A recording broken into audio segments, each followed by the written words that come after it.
Good evening. For those of you that don't know me, my name is Adam, and this is the Adam Asenza Knockout Cancer. We do a bunch of fundraisers. Thank you. We do a bunch of fundraisers every year. We've never done a comedy show before, so this is our first comedy show, so I'm excited for that. Just a little bit about me. I'm a professional fighter, and, cancer is, near and dear to my heart because my family has struggled with it and battled with it over the years. When I won my first professional title, my grandfather passed away from cancer that same night. My mom's a cancer survivor, and, I just know too many people that they've been through their own journey or their own scenario with either themselves or their family members. So, we felt like we had to do something. So the Adam Asenza Knockout Cancer Foundation is just, doing events, raising money, and just trying to help out any way that we can, whether we donate to the Cancer Society or, we help somebody personally, get them to the treatment that they need in the States or somewhere where maybe they can't afford it. So that's a little bit about us, and thank you guys for coming tonight. Again, this is new to us, so I'm excited to see how the night goes, and let's get it rolling. So our first comedian, he is our very own Tim Hall. He's from Burlington, and he's a funny guy. Let's give him a round of applause while he comes out, okay?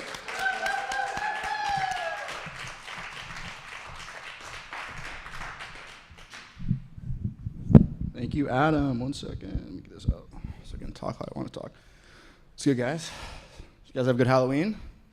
I didn't. I wanted Game 6 to end everything, but that's how it is. I like getting into the spooky festivities. Usually I end up talking about haunted houses and things like that with my friends. And, my buddy asked me, would you stay in a haunted house for $10,000? And I was like, have you seen the real estate market? I would rent at a haunted house. Usually I would be the perfect client, right? Because usually they have to wait till the very end to tell you that something bad happened at the house or there's some spookiness. They'll be like, yeah, we redid all the paint, we redid the carpets, completely new foundation, Also, there was someone buried back there, I was thinking about it too, and I was like, when I die, I think I want to be taxidermied and put in a haunted house, like a fake haunted house.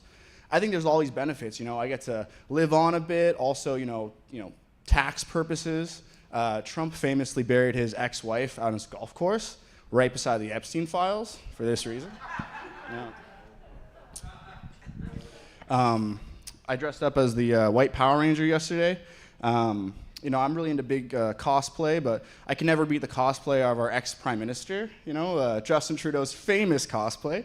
If you're not familiar, he did what I could only call brownface. And it really upset me. I was like, I thought this guy was more progressive, but later on, he actually was in a boxing match with another politician over some disagreement, right? And he was in the minority, so it was a bit of a filler Buster Douglas situation. And I was like, hell yeah, this is how we should end all arguments in politics. And then I saw recently the ex-NDP leader, Jagmeet, recently performed jiu-jitsu and was in a tournament. About halfway through his rolling, I was like, that's fucking Trudeau again, fuck. Yeah, I really enjoy martial arts. Some of you may know I actually work and train here. I love martial arts because it's honest, right? Someone can't be like, yeah, I'm a purple belt, and then you roll with them, you're like, there's no way that guy's a fucking purple belt. When I was younger, people would just lie easily. They'd be like, yeah, my hands are registered weapons, dangerous to the whole community. And you get older, and you're like, that's not cool, bro. Because there is a registry for dangerous people to the community, and it's the last place you want to end up on. Some people start martial arts because they're trying to build confidence, or they're bullied, self-defense. The reason why I did it personally was so that if I ever got into a fight with a pedophile, we know he's a pedophile, he's fighting me, all legally sound, I would win. Because you can't tell anyone that story of how you lost a fight with a pedophile, right? It'd be like, yeah, I was on the ground, right? Just gassed out, all tired. He's holding the kid up like a championship belt, like, can you smell what the Rock's cooking? Yeah, that's good. You ever look up people that have the same birthday as you, just for fun facts. My birthday is coming up November 4th. I've told every single one of you my birthday, so I'm expecting many presents from you guys. So I did mine, and unfortunately, it wasn't a fun fact. It was P. Diddy, who, yeah, it's not fun to bring up at a bar. It was P. Diddy, and a lot of times people they look at what's happening right now, and you're like, how can these celebrities just get away with whatever, right? They get 2 years, 1 year for being the most evil guy we heard on the news that day. And I didn't get it. I was like, Kobe, Bill Cosby, all these people just get away with it. And then one time I was playing Call of Duty with the most racist, homophobic guy I have ever seen, ever heard. It was just, he was saying everything out of his mouth was terrible. But we won every single game. Did I report him? Yes. Did I wait till he wasn't in my group anymore? Also yes. It's also a broken system too. You go to jail for something like assault, and the judge pulls you up and says, you're gonna face your consequences over the next 20 years in hard prison, or you'll become a master. You'll become the greatest at assault, Yeah. Anyway, that's all I got for today. Hope you guys really enjoy your time. We have a great lineup here. Make sure to bid on some of these auction items, or I will, because they're great items. Take care, guys.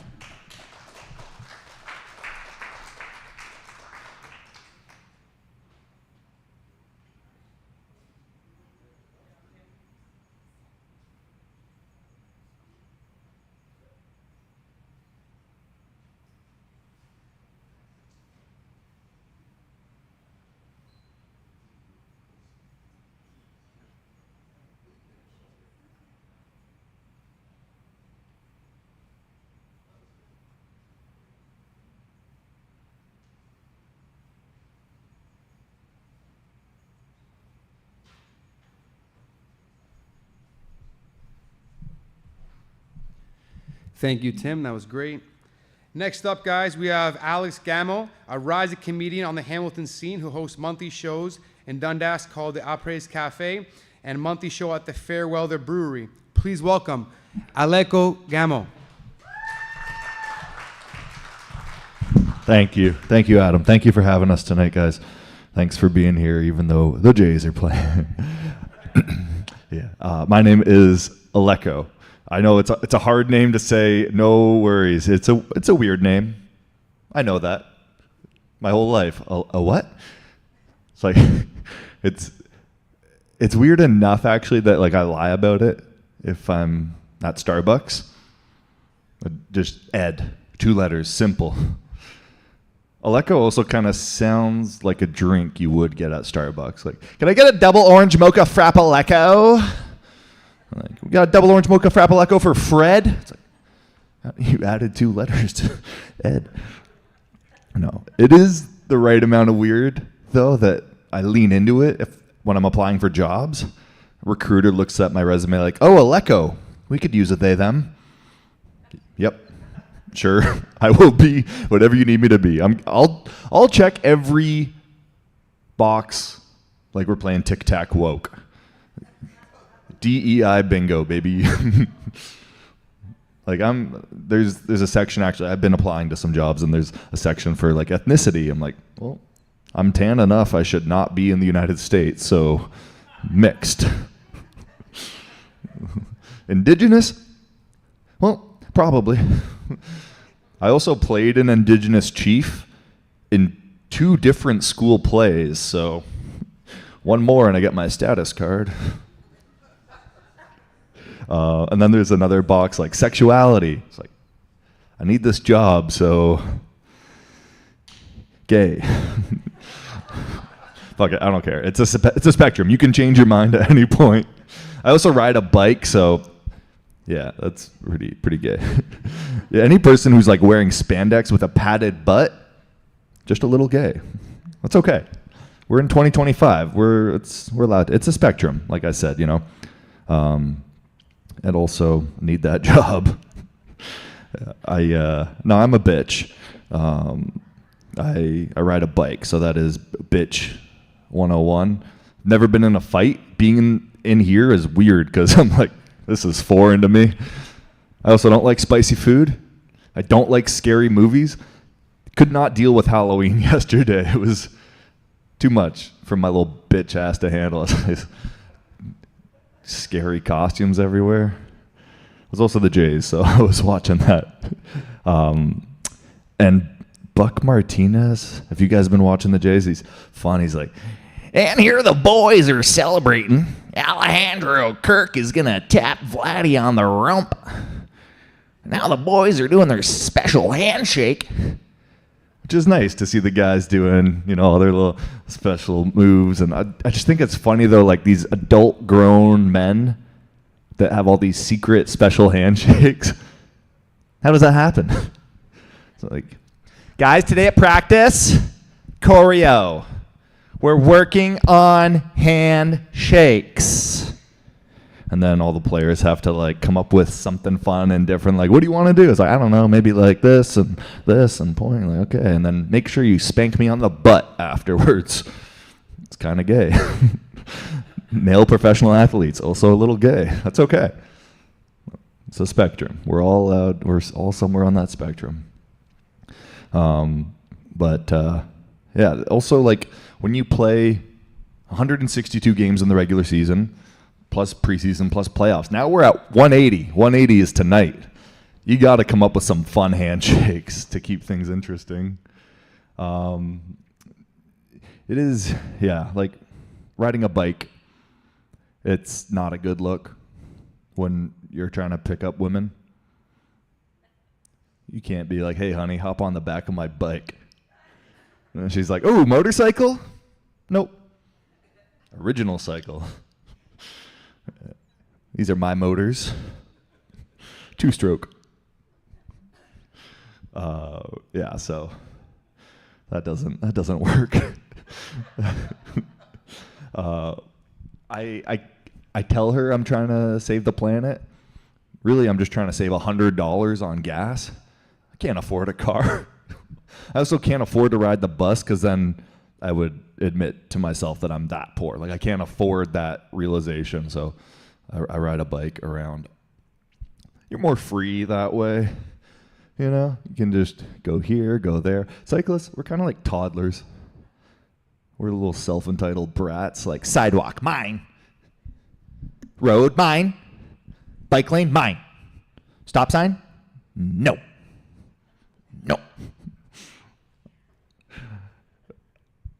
To be fair, even when I am driving a car, I don't really stop at stop signs.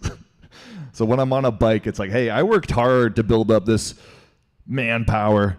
It's actually more manly biking because it's all manual. And if there's no one around, I'll blow through that stop sign. Especially because a car, like you guzzlers, you little guzzlers, gas guzzlers, you just tap your toe and then you go. That's more gay.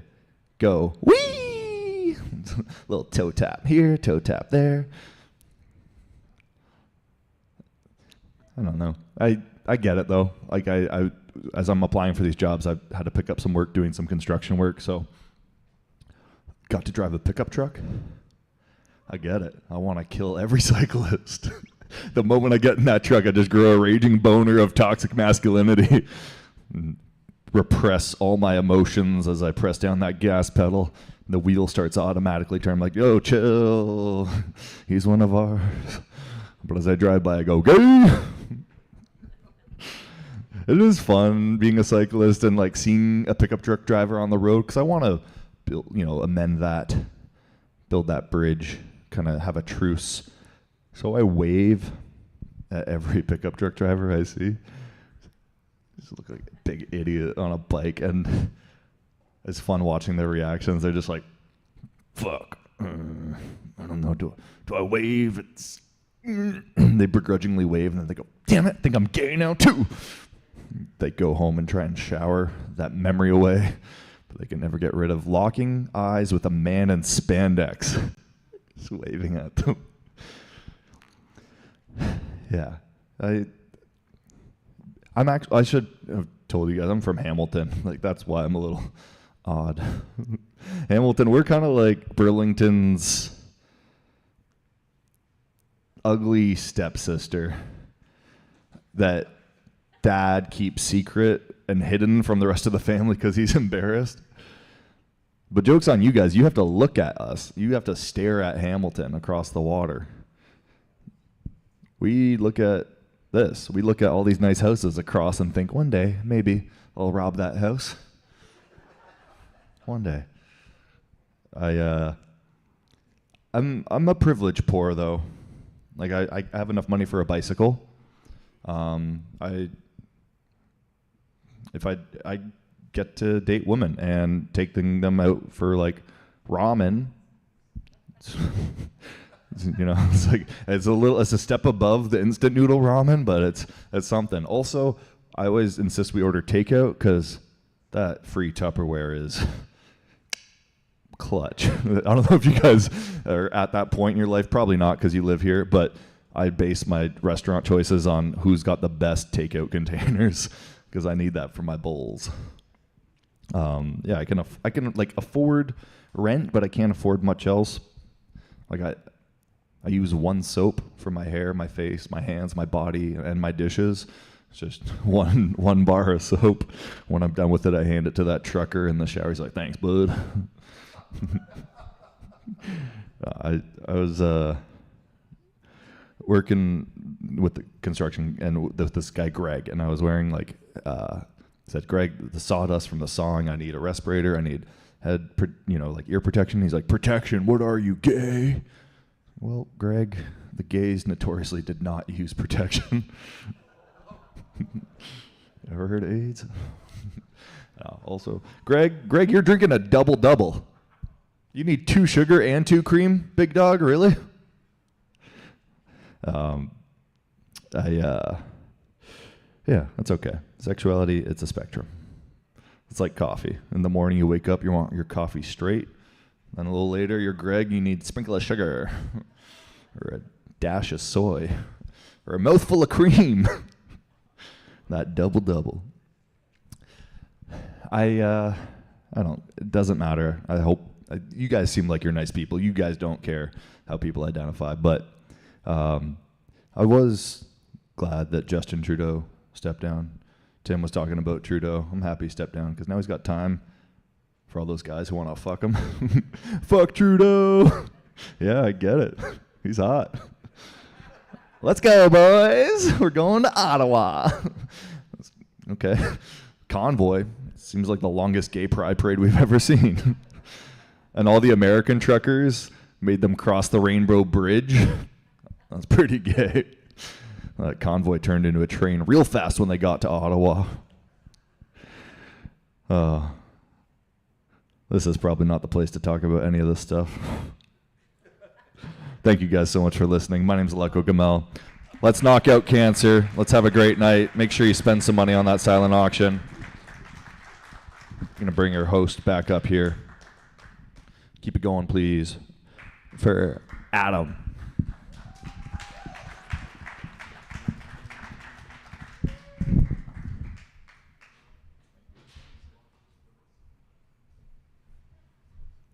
Thank you, Leko. I personally like riding bicycles, personally. All right, guys, let's keep it going. Next, we have another up-and-coming comedian coming off his sold-out comedy show, Fallout, Yoel Baraket.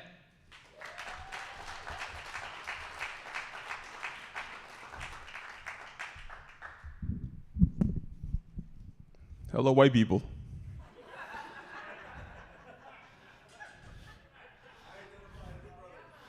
You're white to me, my man, all right? You're as good as whipped cream, all right? How you guys doing? Good? That's great, man. I love that you guys are divided here. I'm like Moses, man. Split down the middle between you guys. Holy shit. How is it that we only have 2 people sitting in the front row and it's a woman and child? When did we lose our balls in this gym, man? No one's gonna answer, okay. I'm warming you guys up. All right. I've had my tough time recently. I've been trying to look for a woman in my life.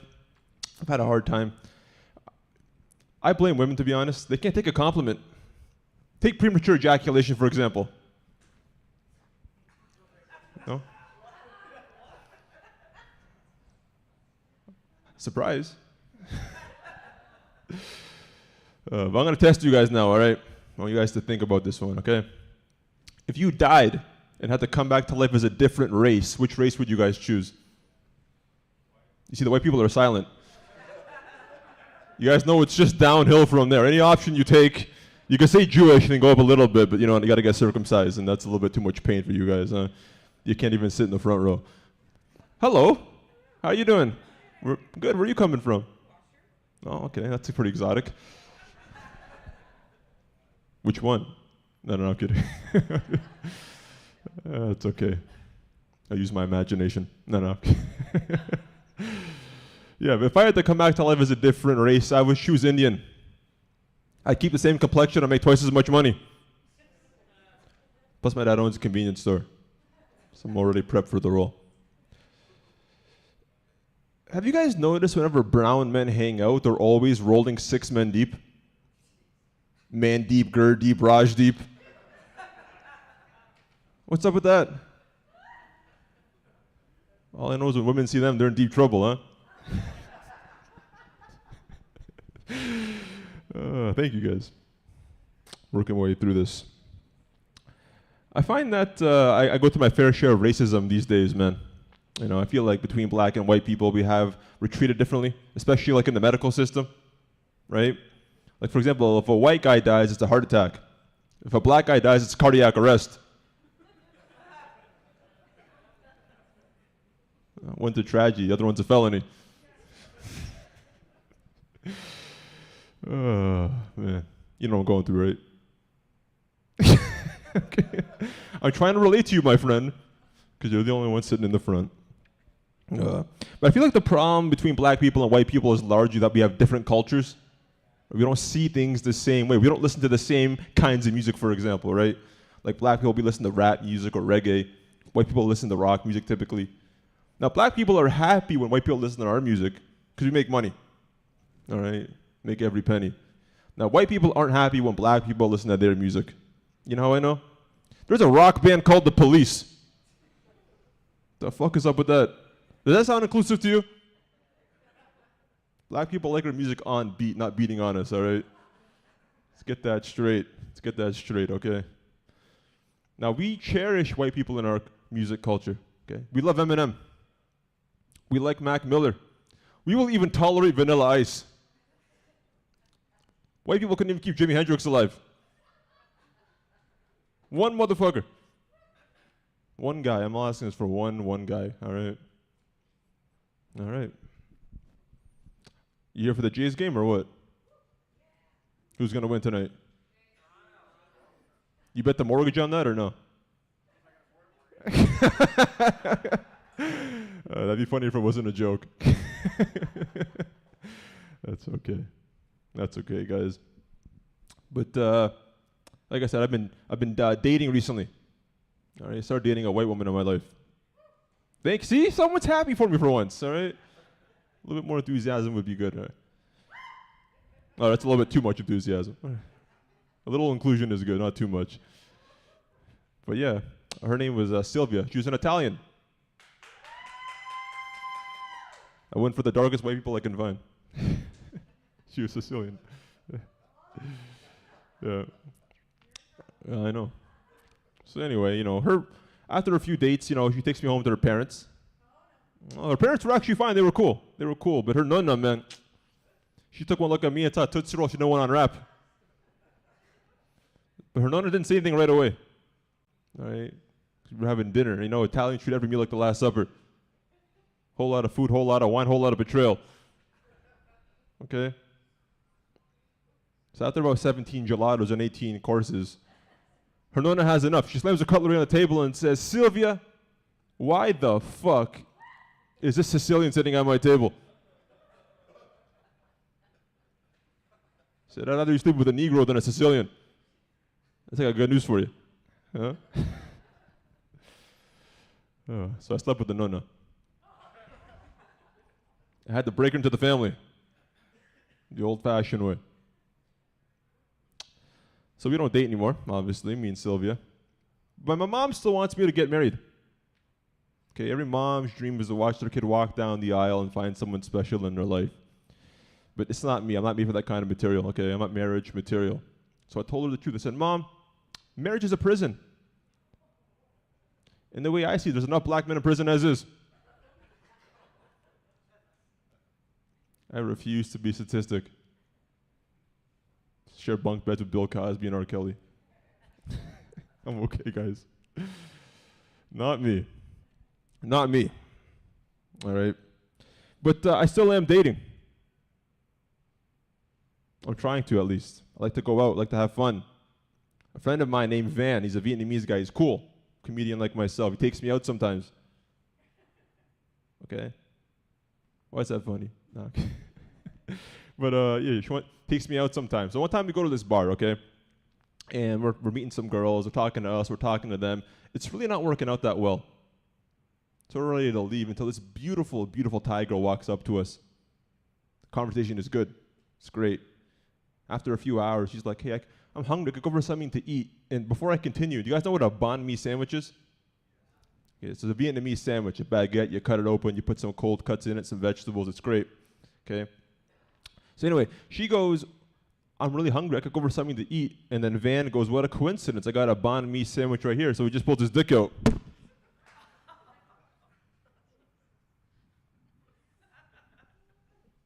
I didn't mean to scare you.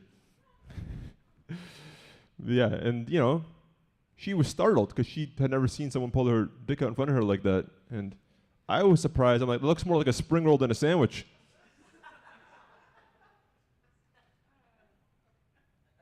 Right? So you know, she's a grown woman. She recovers.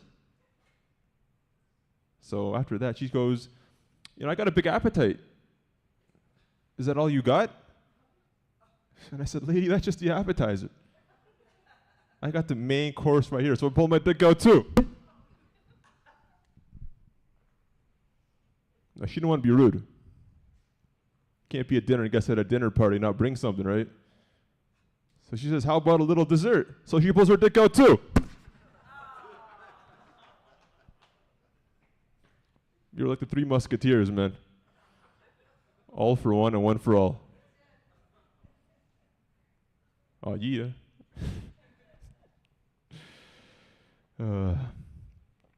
So I stopped dating after that. That was a little too traumatic for my liking. But I got a little one-liner here for you guys. A question even. What's Joe Biden's least favorite holiday? Remembrance Day.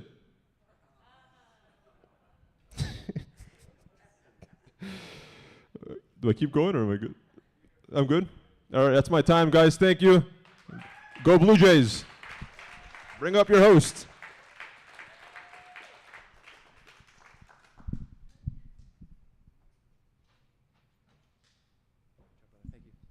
Thank you. Keeping it moving. Next up, we got Mike Felico. The next comedian is some fresh talent coming out of Milton. Mike, come on up. Thank you so much. What's up, everybody? Keep it going for your host, Adam, huh? Hell yeah, dudes. Did you guys see Coca-Cola did a collab with Star Wars? They put Carrie Fisher on a bunch of Coke cans. And it's just really cool seeing Carrie Fisher back on Coke.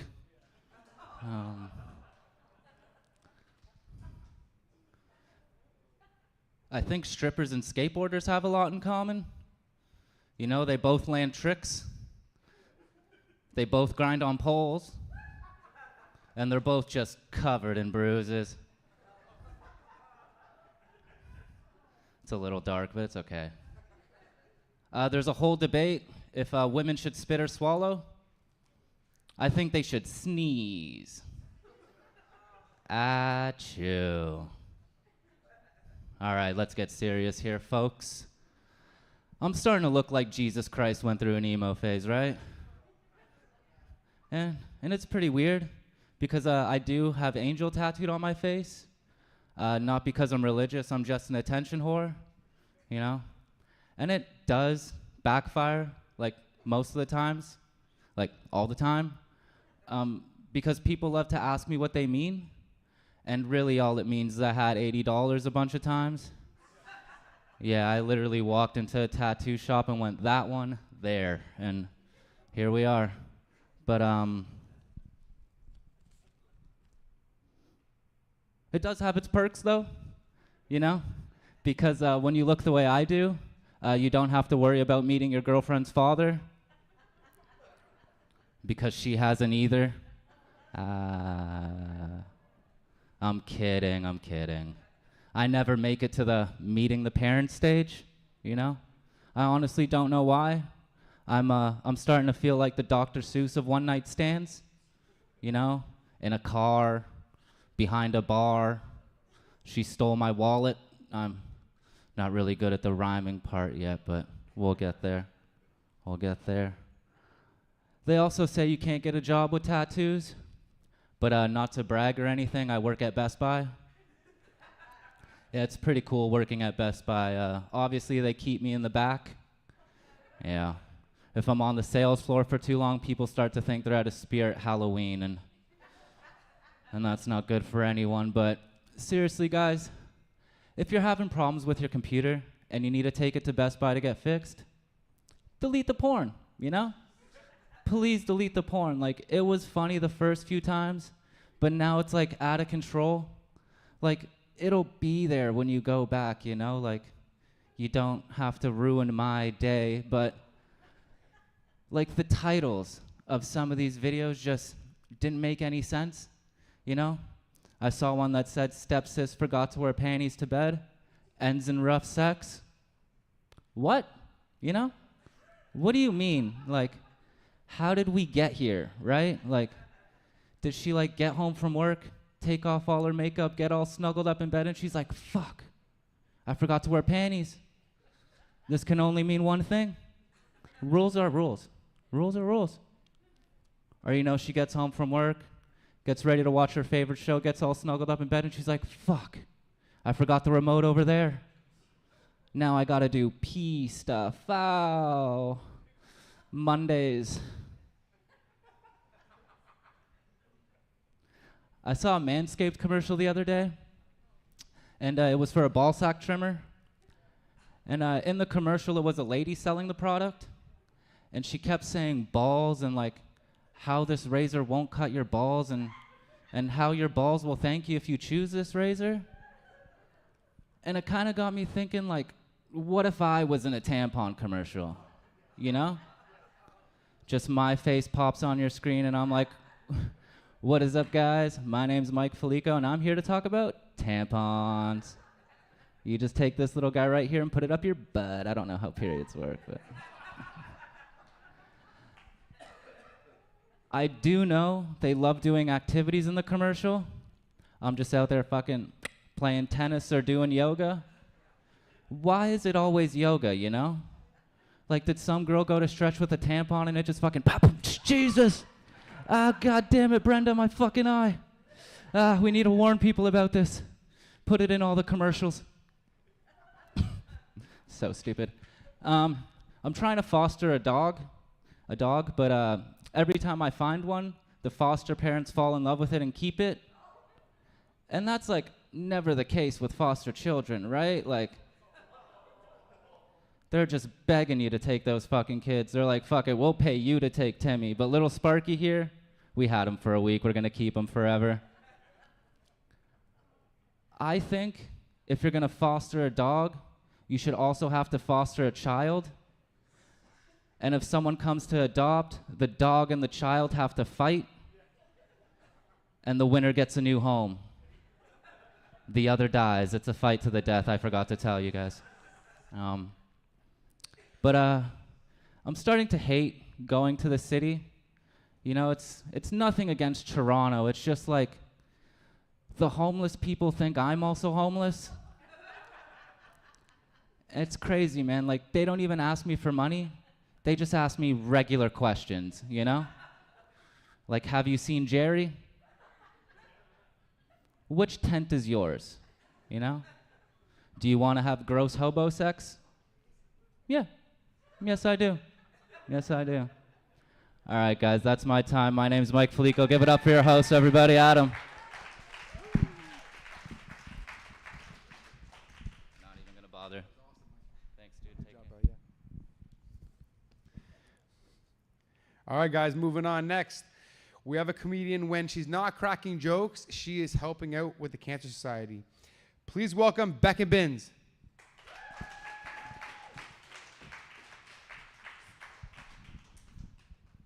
Sorry. I thought Halloween was yesterday, but I've encountered so many horrors here tonight. First, I walked through the door and saw like, cardio machines.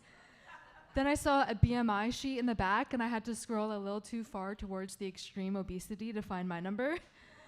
But then worst of all, I had to socialize with all the male comics beforehand. Yeah.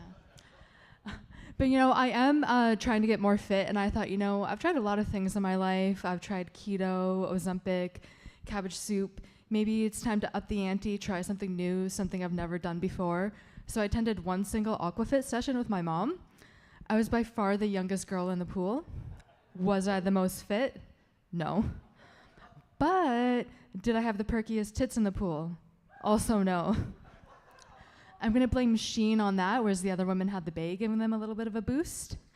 But did I have the best and pettiest high school level drama in the pool?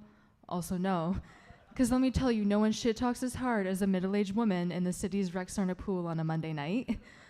The waves hadn't even settled, and I heard one girl say, "Oh my God, could you believe that instructor's playlist?" And not to get political, but I too couldn't believe they went from Smash Mouth to Pitbull with no in between. Yeah, but this is working for me because I do lose my appetite each time I think about all the piss in the pool from the 6 p.m. children's swim. Yeah. I got asked on a date recently, actually a second date, and he was like, "Hey, do you want to go bowling?" I'm like, "Oh no, I don't want to go bowling." So we went bowling. I can't think of anything I want to do less than finger dirty balls, strike out, probably throw my back out, and then have to go bowling afterwards. Yeah. Yeah, and I think I got that second date because I look okay from the front, but that's not what you see when you go bowling. When you go bowling, you only see each other from the back. And let's be real, from the back, I look like I belong atop a bell tower, ringing the bell each hour with this hunch. Oh, and then you add in those little hand and foot motions. I saw the way my date bowled. This is the only turkey he's scoring that night. Things have been going pretty well now. We've actually been dating for about 2 years, and not to brag, but I'm dating into a family of executives. Yeah, because they've all got their Costco executive membership. Way better than dating into a family of marathon runners and yoga retreaters. We still do a lot of 5Ks though, but it's 5 kg tubs of potato salad. And we still do a lot of cycling around the store for free samples. I only recently found out you can take more than one free sample and no one cares. I thought this was an executive membership perk. My boyfriend was like, "What did you think would happen if you took more than one sample? Did you think someone would yell at you?" Yes, that is exactly what I was worried of. And we were chatting earlier today, and he was like, "It's pretty funny you're going to talk about dating into a Costco family. To be clear, you're only dating into a Costco family right now." I'm like, "I know, plus I looked at the rings this morning and they weren't on sale.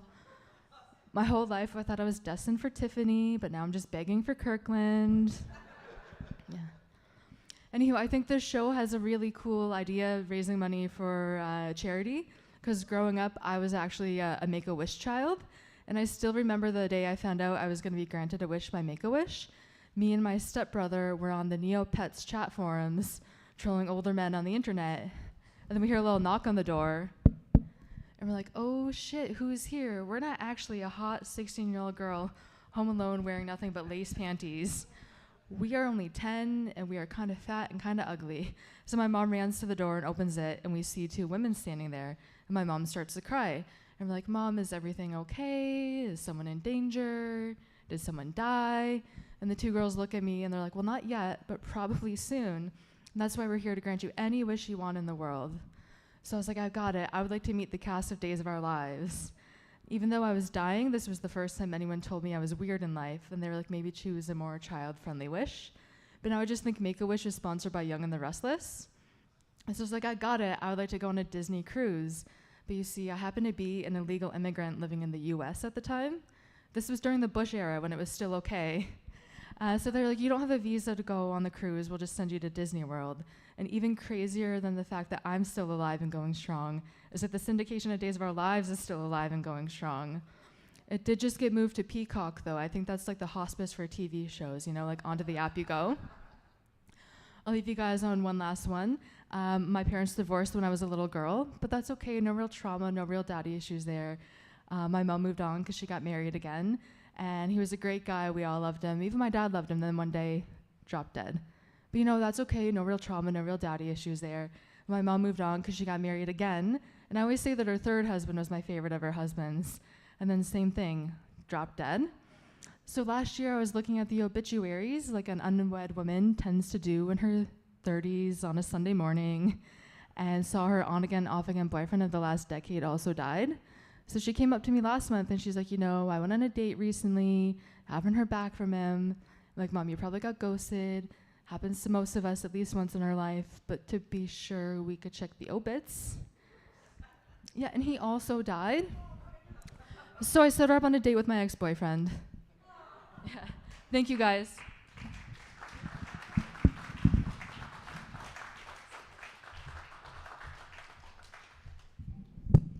Becca, that was awesome.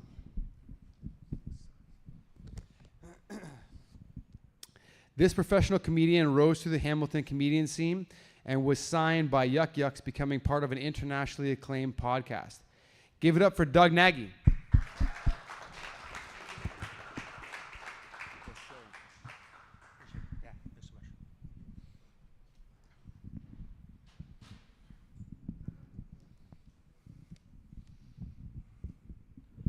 I just fucked up that intro by not being able to put the mic into the stand. Ladies and gentlemen, thank you for coming tonight for such a good cause.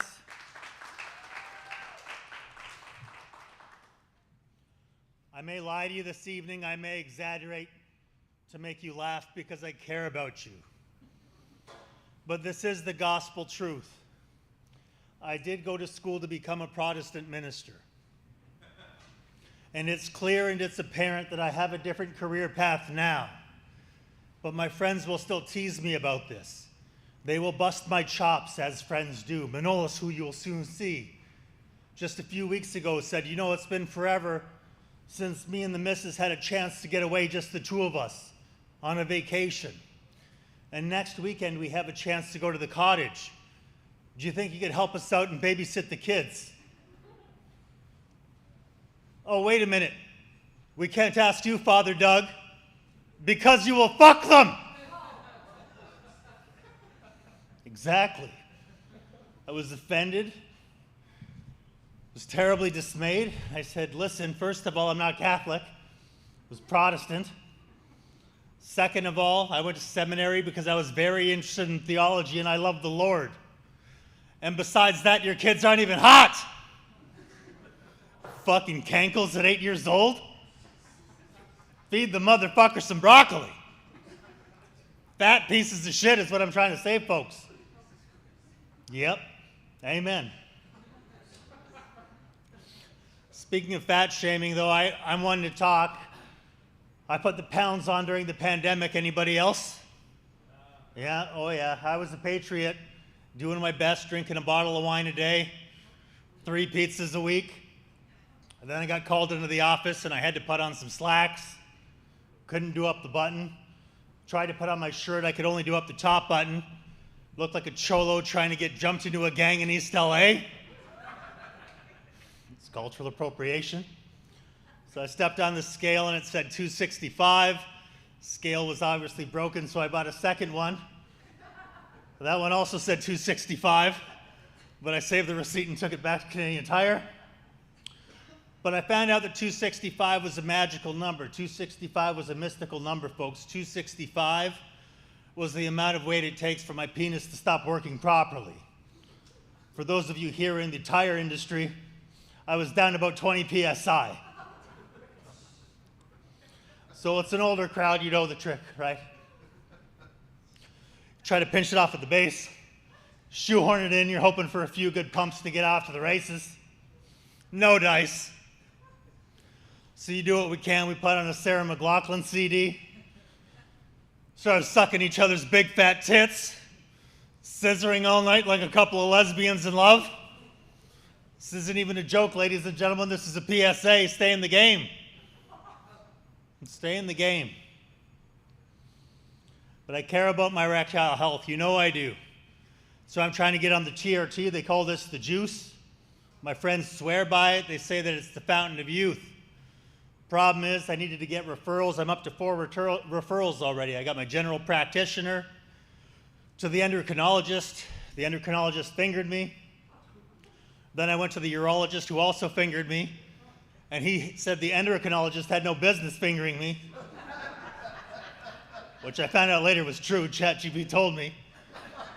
Then I'm back to my general practitioner.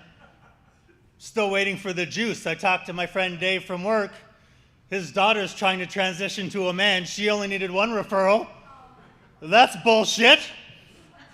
I want to be a man too. It's not fair, folks. It's the times we live in.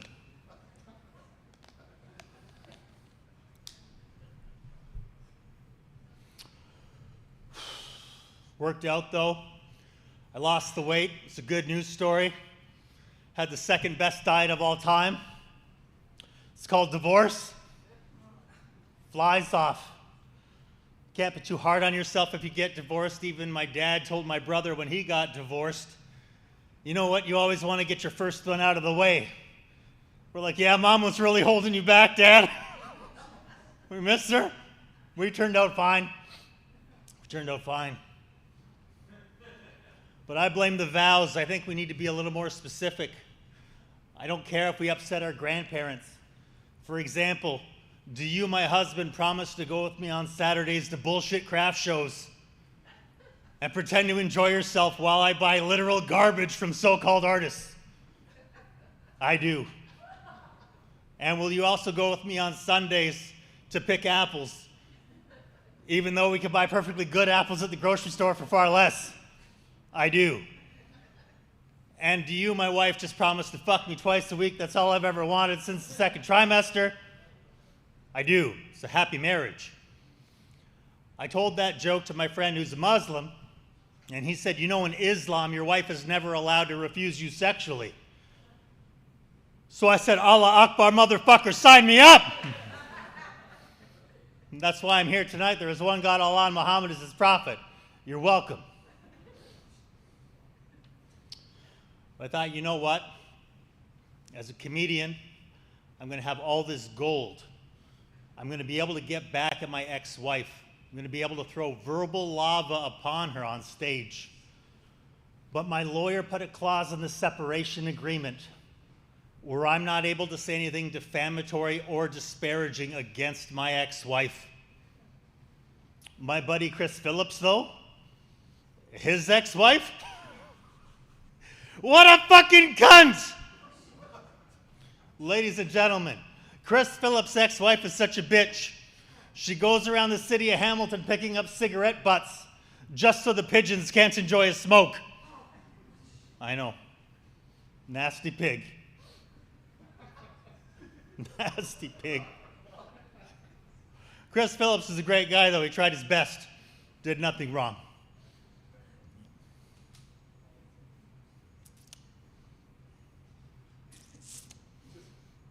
So you're back on the dating scene after a while of being married. It's tough out there, folks. It's weird. It's strange, right? You're out of the game for 20 years. Everybody's telling you got to use the apps. The apps, you get on the apps. So I get on Tinder, swiping left or swiping right. Trying to meet somebody, see what happens. I'm looking for a stepmom for my son. And matched with a lady from Hamilton. We exchanged phone numbers and she sends me a text. First text she sends me, and this is true, I can't wait to meet you and chug your jizz. Was dating in the Steel City. It's the way it goes. So I text her back, it's so nice to finally meet someone with similar interests.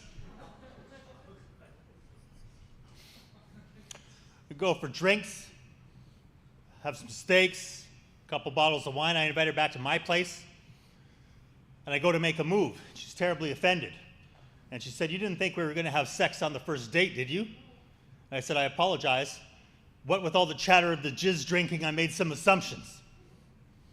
Talked to my friend Chris from Ancaster, and he said, you got to relax. When a girl makes you wait, it's because she likes you. If she didn't like you at all, she would have had sex with you right away. I'm like, Chris, I'm confused.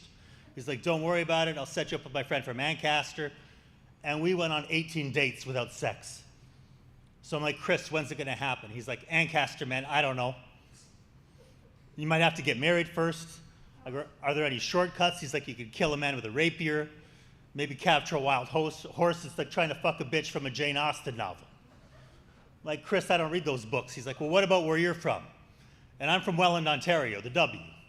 You guys been to Welland? It's the only legally sanctioned city in Ontario where you're able to train for Hamilton.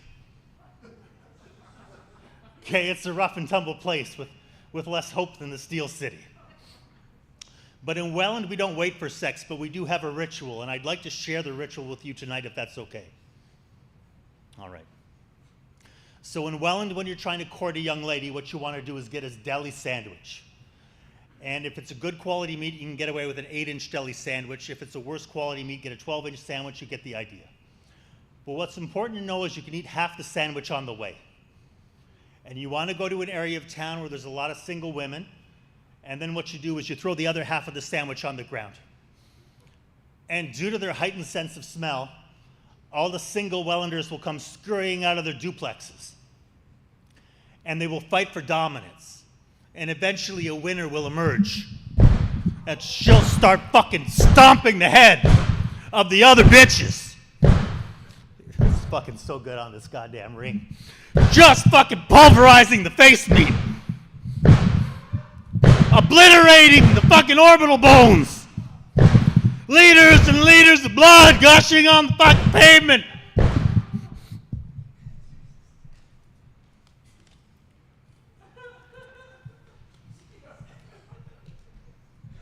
Chiclets fucking going all over the street. The brutal realities of nature coming down upon their faces. And eventually the winner will be victorious. Raise her hands in the air in victory. And the losers will slither into the canal and regenerate. Don't worry. The winner will then drop her pants. And as is the custom, invite you to mount her from behind. And you will do so. There's pungent pheromones in the air, and you will mount her. And as you penetrate her, you'll look off into the distance where you will find her parents in a window enjoying cigarettes out of a bag. And if they give you the thumbs up, that means you can drop the raw dog internals. And ladies and gentlemen, that's how Wellanders are made. We're a romantic people. Yeah. Thank you.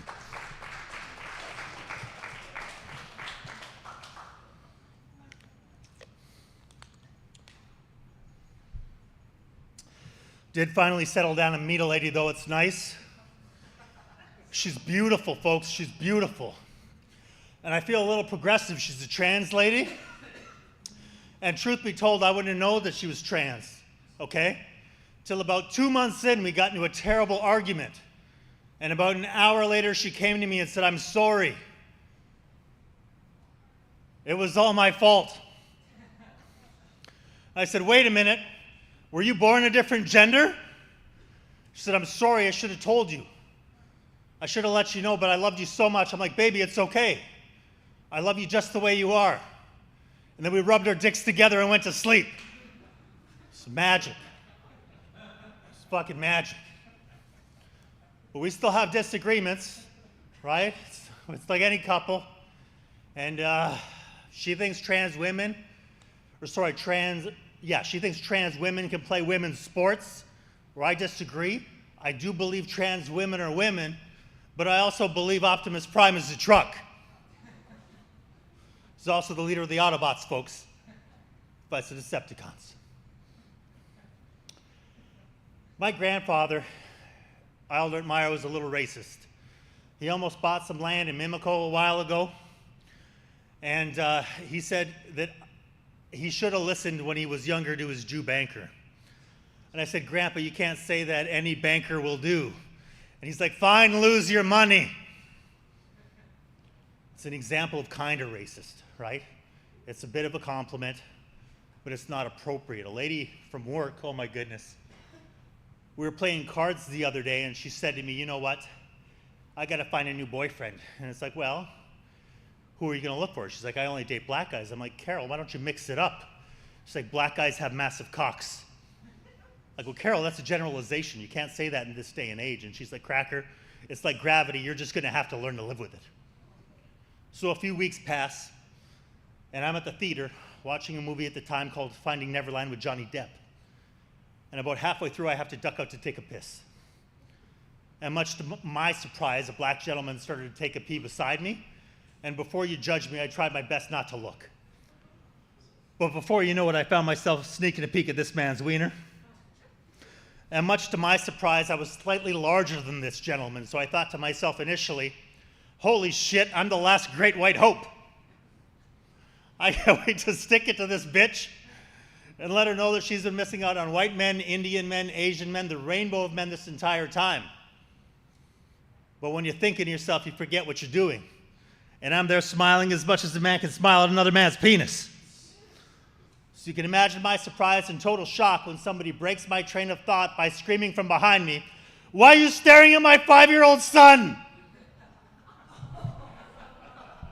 I know. But you guys reacted way better than the jury. Thank you very much. My name is Doug Nagy. Have a good night.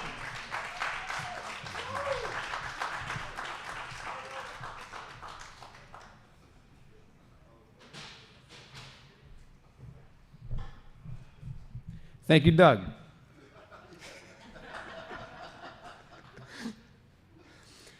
Your final comedian has over 20 years experience of comedy, touring the world, sharing the stages with the likes of Burt Kreischer, Ari Schaefer, Russell Peters, Hamilton's very own, Manalis Santanos.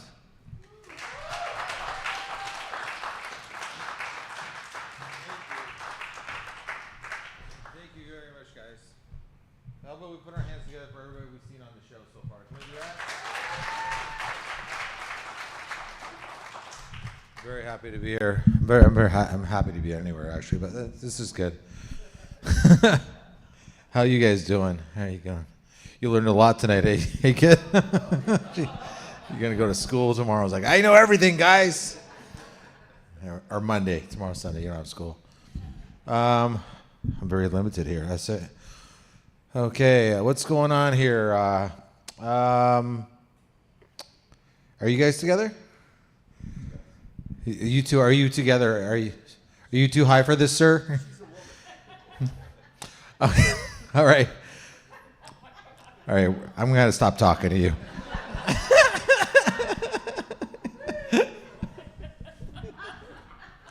You're so funny. Yeah. You won't even charge me. All right. Somehow you become my agent and my guidance counselor.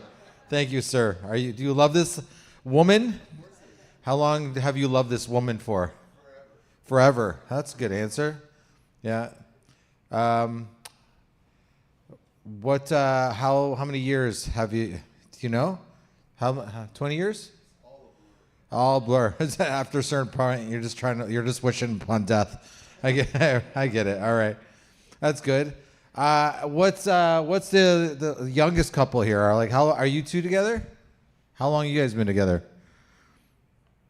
7 years? He looked at you. He's like, you know this one, right? 7, what? 8. Oh, look at you. 8 years. You're wrong, honey. Don't worry. I'll still fuck you tonight. Yeah. Can we give this 8-year couple any advice to last another forever years? Sir? Sure. Yeah? But get to it, all right? Fucking just give. How do you stay? You still love. I can tell you still love this lady. That's important. I'm guessing you're probably still having sex. Give them something for those goals. What's that? I didn't hear him. Never go to bed angry. That's good. That's a good answer. Never go to bed angry. Yes. That's good. See, you learned something else today, buddy. Never make your girlfriend angry. That's cool. I'll tell you this. I'm from Hamilton myself. Thank you. That's one person. Everybody else is like, oh, sorry. I know Hamilton. Like it's so funny going from Hamilton. Like bro, you're just right beside us. You go to Burlington. It's like, wow, it's so much different here. Like me and my friend were driving. Like people are just walking down the streets having a coffee. Like there's like these like they don't have to worry about running into some homeless person asking for smokes. It's just you guys got it good. I like it here. I might stay. I might just live underneath this ring. I don't know. I like it here. My favorite thing to do, I like going to Value Villages. That's what I love doing. I love shopping at Value Villages. They're so much fun, right? The thing is though, it's like an indoor garage sale. Basically, that's what it is. And when you go, they sell things at these Value Villages or these thrift stores that they don't sell anywhere else, right? It's like if you go to Value Village, if you go to the guy section, they sell men's used underwear, right? Who's buying this? Secondly, who's donating their used underwear? What guy's going, you know what, this got a little life left in it. I'm going to give someone else a chance at my fucking Fruit of the Looms, right? That's the difference, though, because if you go to the girls section, there's no used underwear. I've checked. I would have bought all of it, taken home, woven it together, made a fucking quilt. You never see me again, guys. That'd have been it. And then there's like the art section. You know, I like to pretend I'm in a gallery. There's all the pictures on the wall. And this one guy says to another guy, I just overhear these two guys talking. He points at the one picture and he goes, hey, you see that picture? He goes, that's the Mona Lisa. Then he goes, well, it's not the real one. What, did you think your buddy was like, is that the real Mona Lisa from Paris, France, from the Louvre? Did they donate it to Hamilton fucking Value Village? Should I buy it? Did something fuck up with the mic? Or is it? All right.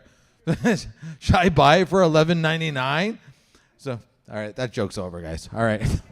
My ears fucking, I heard anyways, doesn't matter. But again, I'll tell you this. Another thing I like farting. Does anybody like farting? Yeah. Yes, two people. My favorite, I have a favorite sounding fart. It's this one right here.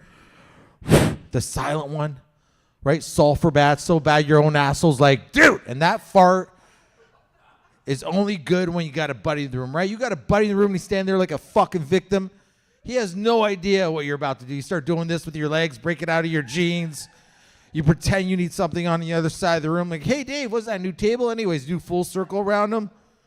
He's like, why are you walking around me? Oh, my God. Did you just fart? You're always like, yeah, that was me. And every guy says the same thing. Man, you need to go see a doctor.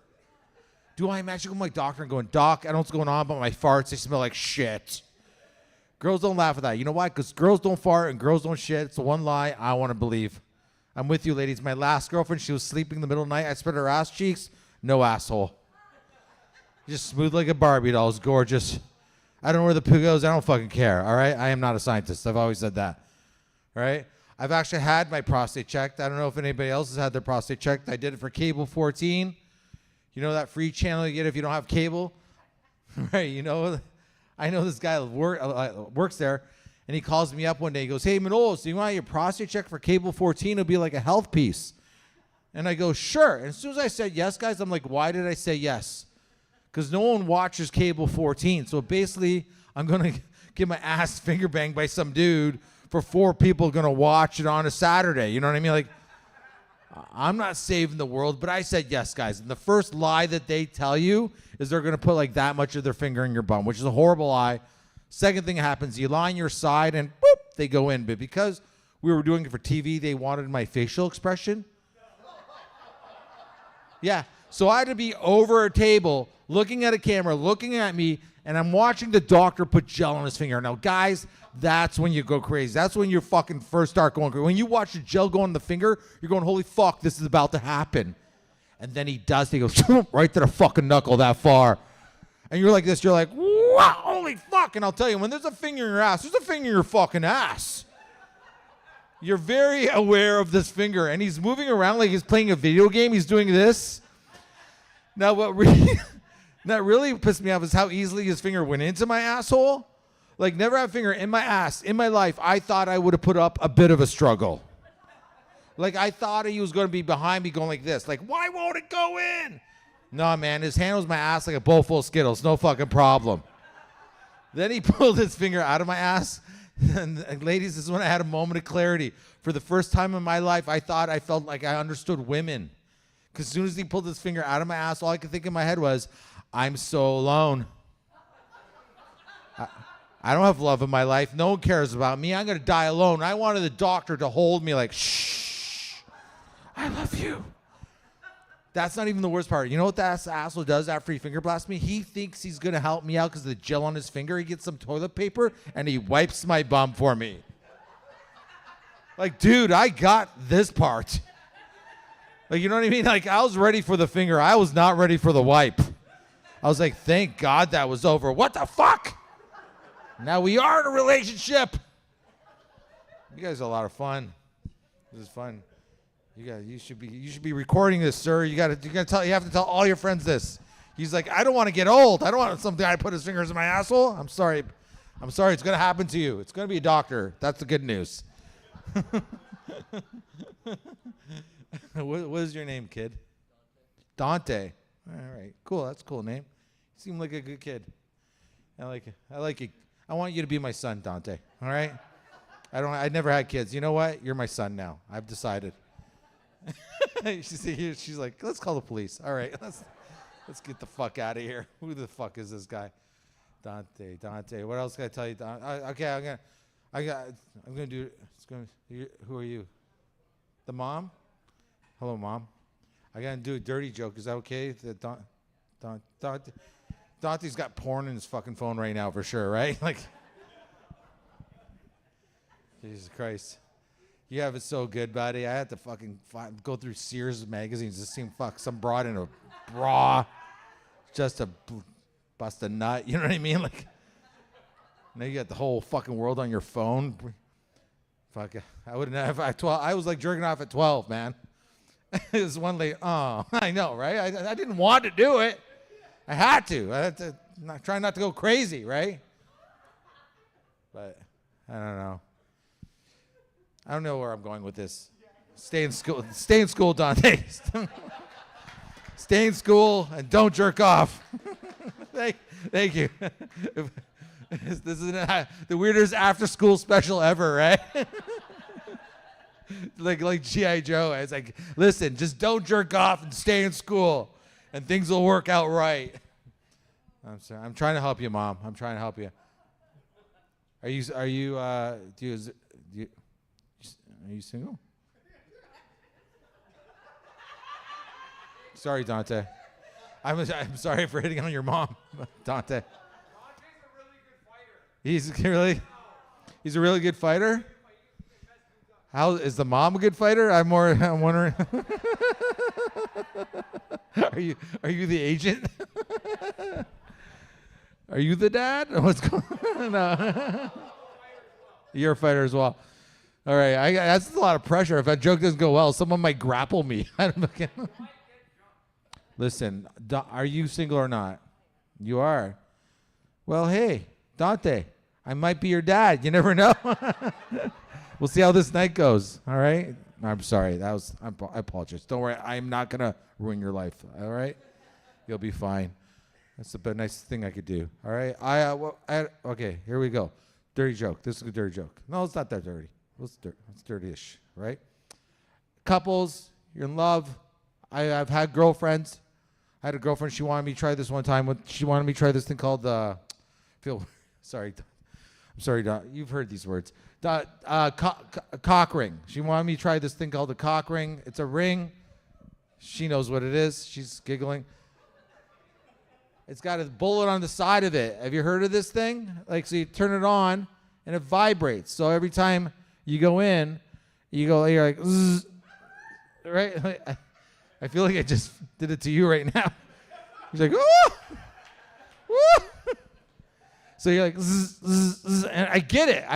I was afraid though. It was her idea. I didn't know this existed, but I'll try anything once.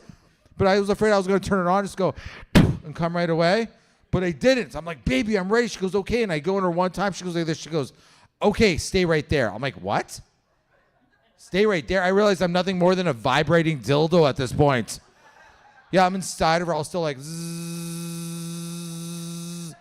Yeah, after we're done, she took the cock ring and left. I never saw her again. Yeah, I miss her. You guys are. This is fun. This is good time. This is good. I made out with a girl the other week though. That was exciting. I don't get to do that too often. I'm very lucky for when it happens. I'm when a girl likes me, I'm just shocked all around. I can't believe it. Like this girl's making out with me, and this is the thing, girls. Just so you know, when you decide to like start kissing a guy in public, us guys, we just think like, oh my god, maybe this will like lead to actual sex. So guys just try to keep the momentum going, like I did, and I said, hey. We're closer to her house than my house. So I said, hey, you want to go back to your place and hang out afterwards? And she said this to me. She goes, I can't. I'm like, why? She goes, my place is a mess. Girls, just so you know, guys don't care. Has there ever been a time where a guy shows up at a girl's place and goes, I can't fuck here? No, we'll fuck you anywhere. We don't care. I'll fuck you on top of a homeless person. I don't care. If you lived in a cardboard box, I'd be like, oh my God, this cardboard box is amazing. How do we get into it so I can fuck you? Like, what do you girls think guys are talking about the next day? Do you think like we're like, hey bro, I got laid last night. Oh yeah, were there dishes in the sink? I'm like, dude, I don't even know she had a sink. So my friends, they thought it'd be funny. I don't get laid that often. All right, yeah. And like I was like, well, never really. But anyways, friends, my buddies all put money together for one of my birthdays not that long ago. They thought it'd be funny to buy me a fleshlight, right?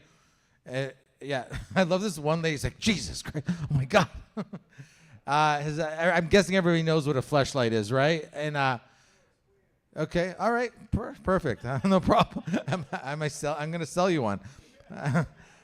It looks like a flashlight, but you have sex with it. This is a weird time for these people to walk in, right? And so this thing you fuck is, what's going on? What kind of meeting is this? It looks like a flashlight, but you have sex. And there's 3 molds. That's the big, obviously. We know what the 3 molds are, right? What do you think my buddies bought me? They bought me the asshole mold. Because they're fucking thought it'd be funny to buy me the asshole. I'm like, call me old-fashioned, but if I'm going to have sex with a $200 sex toy, I want the fucking vagina mold. Does that make me crazy? So I'm like, I'm not going to fuck this thing out of spite. Fuck you guys. And I threw it in a drawer, and I forgot about it. And then a little time goes by, and I came home all drunk on rye one day. And I'm, I'm just feeling like I'm feeling loose and lonely. You know what I mean? I'm like, you know what? I started thinking like, maybe I should try this fucking fleshlight. I want to see what it's all about. So I tried it, guys. I fucked it. Yeah, it was amazing. It was so good I never used it again because I was afraid I was going to fall in love with this fucking thing. I was afraid I was going to be that guy. Why does Knowles always leave the party early? He's going home to fuck his fleshlight. That's why. It felt so real that it tricked me. I acted the same way I did when I'm with a girl. Came time to come, I pulled out and I came over here like this because in my head I was like, I don't want to get this thing pregnant. What am I going to do with 40 fucking fleshlights, right? And then I was dating this girl. And we thought it'd be kinky to get a dildo together. I've never used a dildo on a girl before. I guess I should say anybody. I'm like, who have you used a dildo on? But so we bought this one dildo. We thought it'd be fun to buy because the end of it went in a circle. And I'm like, my penis can't do that. Let's get this one. So we buy it. And before we could use it, we break up. And she has the dildo. Yeah, and I paid for it. That's my dildo, right, guys? Right, guys? See? Well, what am I supposed to do? Knock on her door and I'll give me back my dildo. No, it's fucking gone, right? But let's pretend in a perfect world I get the dildo back. Now what? I'm just a dude with a dildo. What am I supposed to do? Wait, every time I need to make a smoothie, I'm like, or get the fleshlight and the dildo, make them fuck each other while I cry. Oh, you guys are fucking fun. I feel so trapped. It's like, as far as I can go, I can't get closer to you guys. It's probably better that way. It's probably better that way. What else can I tell you guys? I had to take care of my buddy's dog. I didn't know how hard it was to take care of a dog. If you own a dog, I commend you. My friends told me, like, hey, man, you have to watch this dog for a week. All I need you to do is walk it 3 times a day, feed it twice. I'm like, I got you, bro. First night I sleep at this guy's house. What's the dog do? Jumps on my chest. Starts fucking licking my face. I'm like, fuck off. I'm tired. I had this moment of clarity. I'm like, oh my God, this is what my girlfriend goes through. Right? When we go to sleep, I'm always climbing up on her. So I just did what my girlfriend does. I just blew the dog, went right to sleep. Guys, relax. It's a made-up story. I don't really have a girlfriend, all right? That's my dirtiest joke for sure, and you guys loved it. So that's good. What else can I tell you? I used to be a lifeguard of all things. I know you guys are looking at me like, no, you sell hash. And basically my job as a lifeguard was to make sure no one dies. I didn't want to leave afterwards and be like, fuck, right? So I'd always watch the pool the best I could. But because I worked in a rough area of Hamilton, my other job was to break up fights all the time, which was a chore itself because these little hooligan kids were fucking crazy. So I'd be at work trying to do nothing, and then this fight breaks out in front of the rec center one day. And someone yells out, they're going to fight. And someone else yells out, get Manolis, which is me. So I go outside to break up this fight between these two little kids. I step between them. I spread them apart. I'm like, that's the guy. Stop it. You're not going to fight here. Get out of here before I have to call the cops. And this is what the one little kid says to me. I kid you not. He goes like this. He goes, whatever, guy. You better step off or you get some too. I'm like, dude, you're fucking 9. And I'm thinking, this is not an episode of Oz. You don't have a fucking shiv. And in the back of my mind, I'm thinking, fuck, I think I can take him. But speaking of kids, I actually got in an argument with this girl recently about abortions. I don't want to offend anybody, but this girl's trying to tell me that she felt that women should only get abortions if they get raped, or I didn't agree with her. I think women should do whatever they want with their bodies. I'm pro-choice. Okay, all right, one person cares. That's fine. This girl's telling me I'm wrong because it's still a human being inside the womb. You're killing a human being, and that's so different than parents decide to kill their 12-year-old child. I said to her, that's the thing, though. I'm okay with that, too. I think parents should be allowed to kill their children at any age. That way, if you're having a problem with your kid and you say, Jimmy, clean your fucking room or I'll kill you, it's a good chance Jimmy's going to clean his fucking room. Then there's these parents that are smoking in front of their kids, right in their own homes. I don't agree with that. That's why if I become a parent, I'm going to be a responsible parent. I don't care if it's the middle of winter. If I feel like having a smoke, I'm going to look at my kid and say, Jimmy, go outside. Sucks to be 2, man. Sucks to be 2. You always heard this when you're a kid. Remember this one? It's like, don't take candy from strangers. The thing is, when I was a kid, the only way I was going to get candy was from strangers. I'd be like, psst, hey, stranger. It's like, yeah? Do you have any candy? I guess. Not here. Do you have a van? Do you have a van? See, somebody didn't laugh at that joke. It makes me think, what, you get diddled at some point in your lives? Diddle doesn't even really sound like a bad word to me, man. It doesn't really sound like you got molested. It sounds like, what happened? Oh, he played with my balls and I ran. Oh, you just got diddled. Okay. See, when I was a kid, they always told us, stay away from a white van. There's this guy in a white van. He's going to try for candy. He's going to try to fucking diddle you. Things me and my buddies, we were so poor when we were kids, we always thought, you know what? Bitch, get that candy without getting diddled. We just knew there was a van full of fucking candy. I told my friends, like, Dory, man, I'm going to jump in the van, punch a guy in the face, grab the candy, get the fuck out. Fuck it, I'll go in there, diddle him, and get the candy. Thank you. I needed that. Do you want I'm going to do some stories, but you guys, do you want another, I don't know, do you want, I feel like you guys are like really, I think you're all into the dirt. Do you want more dirty jokes or you want some more, yeah? This guy's got his pants off. Perfect. Let me get this one. Ah! All right, I'll do this. I'll do another dirty joke. Okay. I got way more dirty jokes than normal jokes. So I was like, but I don't mind. I want to do the other ones too. I just like at a certain point I'm like, this guy's like this guy wants to watch a lot of porn. I do actually. I watch so much porn. Like when I jerk off, I feel like bone marrow's coming out of my back. You know what I mean? Like, I know. I need to. I'm like, get this guy some Gatorade. Stop. I watch so much porn, guys. Like I feel like afterwards, I always ask myself, I say, I hope that girl did get that passing grade. You know what I mean? Like, I actually worry about her. But I think this though. I think it's all about rights though, and they always tell you men have always had more rights than women, and men have always had the power, and women have been oppressed. But I don't agree with you. I disagree with you. Actually, I believe women have the power, and I'm going to prove it to you tonight. Right? Okay, watch. Tonight, I want to get laid. Not going to happen. You women, you want to get laid? Going to happen. That's the power, man. That's the real fucking power. What, you women want more say in politics, better jobs, higher wages? Take it. I don't care. Just fuck me when I want to get fucked. That's all I want. Take my right away to vote. Hey, man, I'll do windows. I just want to get laid. And they tell you women are smarter. Women are smarter. Of course you're smarter. You know why? Because you don't have to think about when the next time you're going to get laid. You don't have to occupy your minds with this information. You can wake up in the morning and think, what am I going to do today? Maybe go for a walk, read a book, think about my life. Who am I as a person? Me, I wake up, I look down, I got a fucking hard on. I'm looking down and I'm thinking, where am I going to put this? Where's this going to go? That's all I'm thinking. And even if you women did wake up and just want to get lady beesies, walk across the street and knocking on someone's door and saying, hey, does anybody want to fuck me? Actually, come on in. This is perfect time. I just woke up. All right. I'll tell you something else about me. So I'm born in Hamilton, but I have Greek parents. Is there any Greek people here tonight? Probably not. All right. If you guys want to know what it's like having Greek parents growing up as a kid, here is my whole childhood. Ready? Here we go. That's it. My dad taught me anxiety. He did a good job at it. If I don't talk to my dad for a few days, he leaves me crazy messages. This is my dad, a message my dad left me that I know off by heart. He was like 85 years old when he left me this message. And here it is. Ready? Dude, Manoli, where you be in the jail? I want you to call me because I worry. Not too much, but I worry. Because I got one son who don't understand nothing. I tell you a million times these stupid things. Okay, I wait the answer. Bye-bye. That's the message. What do you do with that message, guys? You don't delete that message. No, you put it on your fucking YouTube. That's what you do.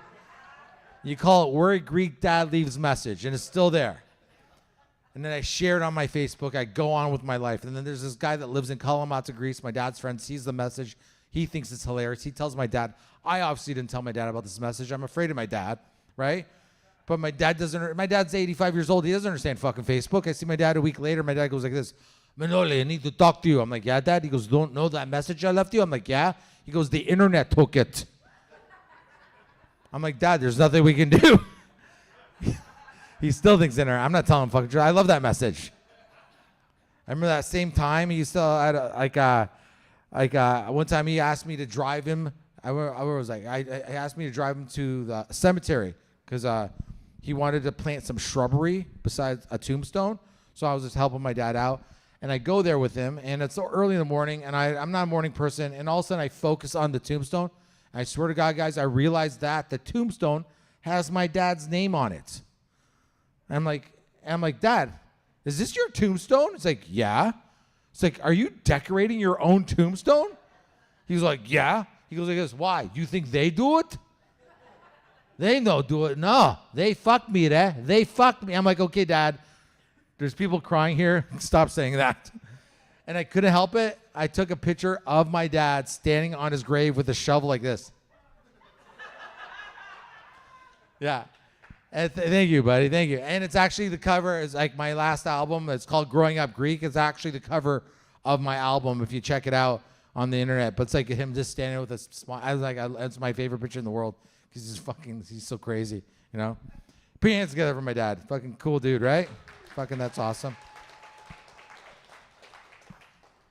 So it's weird having a Greek dad, right? Because you have a Greek dad, it's like you bring a Greek person into Canada. They don't become Canadian. All you do is have a Greek person in Canada. That's all it is. And I'll give you an example. I remember one time I needed a ride to the Hamilton airport, and I told my dad, I said, Dad, can I get a ride to the Hamilton airport? My dad still had his driver's license at the time, and my dad goes, of course, son, I love you. Well, he didn't say that last part, but he said yes. And it was time to go. I opened up the back of my dad's minivan. I swear to God, guys, in the back of my dad's minivan was a raccoon. Yeah, and no one's ready for a raccoon. I was not ready for this raccoon that was in my dad's van. It was in a cage. I didn't see the cage, right? And the raccoon looks at me and goes like this, like this. I go, Dad, there's a fucking raccoon in your van. And my dad goes, I know. A raccoon eat my grapes. He goes, no more eat my grapes. No more. I'm like, what? So my dad got so fed up with these fucking raccoons eating his grapes that he made wine with every year that he bought a raccoon trap. But he didn't know there was such a thing as raccoon traps, guys, so he tried all these other things first. My favorite thing that he did, he bought chicken wire mesh, and he wrapped his grapes like 20 times thinking, I'll fucking stop him. But no, they're raccoons. They got opposable thumbs like the fawns, right? I come home at 4 a.m. The raccoons have opened the mesh up, gone inside of it, and they're using it like a hammock. Snapping grapes in their mouth like they're on vacation. Right? And my dad's like, fuck, right? He's like, so he buys this raccoon trap and he buys one. I'm like, cool, now what, Dad? What's the plan? Oh, he goes, okay, I drop you off the airport, drop the raccoon off, the raccoon will come back. Right? So now I'm on the highway with my dad and a raccoon, okay? And the whole way there, the raccoon's like this. Because this raccoon does not want to go to the Hamilton airports. I'm getting its vibe. But the plan is to get rid of me, then the raccoon. But guys, now I'm so paranoid because my dad's so old. I don't want to be in the plane, look out the window, seeing my dad fight a raccoon to the death. So I go with my dad past the airport like we're getting rid of a body. And he puts the cage down. He opens it up, and the raccoon just goes, runs into a bush. And my dad puts his hand on his hip, and he's watching it until he can't see it anymore. And then he goes like this. He goes, he'll be back. So why are we doing this? Like, you don't even believe in your own fucking plan? I'm like, fine, Dad, he'll be back. Can we go now? And I think it's over, but it's not over. You know why? Because when you're 85 years old and you own a raccoon trap, all you've done is found a new hobby. My dad doesn't even care about his grapes anymore. My dad just likes catching raccoons. My dad thinks he's working for District 9. He's just relocating raccoons all over fucking Hamilton. And there's a process, guys, because you can't just catch a raccoon, throw in your van, because they shit themselves. Yeah, and my dad doesn't want raccoon shit in his van. So I come home one day, I see my dad hosing all the shitter off the cage, and he sees me, goes, this is the raccoon that have bath. He starts waterboarding the raccoon. Yeah, with cold garden hose water, and the raccoon's going like this. Wah! And that's when it hits me, when my dad says, they'll be back. I'm like, no, Dad, these raccoons aren't coming back. They're all talking the forest, going, holy fuck. Ate grapes at this old guy's house, sprayed my asshole for 45 fucking minutes. I fucking hate grapes. This is the best part of the story, guys. After the raccoon dries in the sun, because you can't towel dry a raccoon. I don't know if you guys know that. But he he walks up behind the raccoon with primer spray paint, goes up to the tail and goes, tss, tss. He's tagging the raccoon. He just wants to know if he's catching the same raccoons. I picture two raccoons walking by each other in the forest going, oh my God, you have the mark. No one believes me. I tell you one thing about my dad, though. He hates that I don't have kids. I have a couple nephews, and they're rad dudes. But my youngest nephew got me a little bit of trouble because I'm an idiot. I'm a dumb uncle. You know what I mean? And one day my nephew comes over. He's like 6 years old at the time, and he sees on my coffee table a condom. And I forgot it was there. And he picks it up because he's 6. And he goes, hey, what's this? And I go, it's a condom. I'm like, why did I say that? I could have said anything in the world. I say exactly what it is. He goes, what's a condom? I go, you put it on your penis. I'm like, why am I still talking? He goes, why do you put it on your penis? I go, stops you from making babies. He goes, can I try? I'm like, no, you can't try. All right? And then he opens up the package and he's looking at it now. And my brother walks into the room, his dad. He goes like this. He goes, I know what a condom is, like a fucking rat, which is fine. Dad knows, no secrets, everything's fine. I think it's over, but it's not over because he goes to school with this new information. And he goes, what do you think he does? He goes right to his teacher and he goes, hey, miss, I know what a condom is. The teacher says, how do you know? He goes, my uncle Manoli showed me how to use one. Yeah, that happened. So the teacher calls the mom calls me, freaks the fuck out. I give my nephew shit for getting me and shit, and this is what he says. He goes, what? But nothing happened. I'm like, dude, I know that. But I'm going to need you to see that in court for me, all right? It's still pending, guys. I don't know what's going to happen. Guys, I had so much fun tonight. Did you guys have fun? Let me hear it. Did you guys have a good time? Thank you very much, and have a good night. Thank you.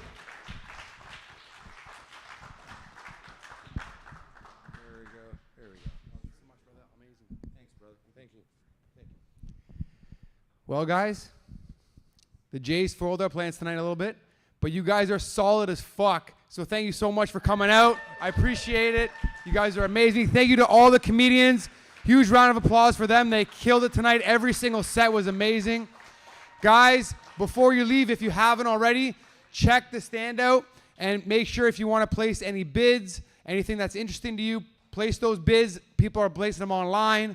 And guys, we're going to tally the money, see what we raised, and again, I'll keep you guys posted on the next event. Thank you so much, guys. Thank you for coming out. Love you guys. Appreciate it. Big thanks to BTC and everybody else who helped out, okay? Get home safe.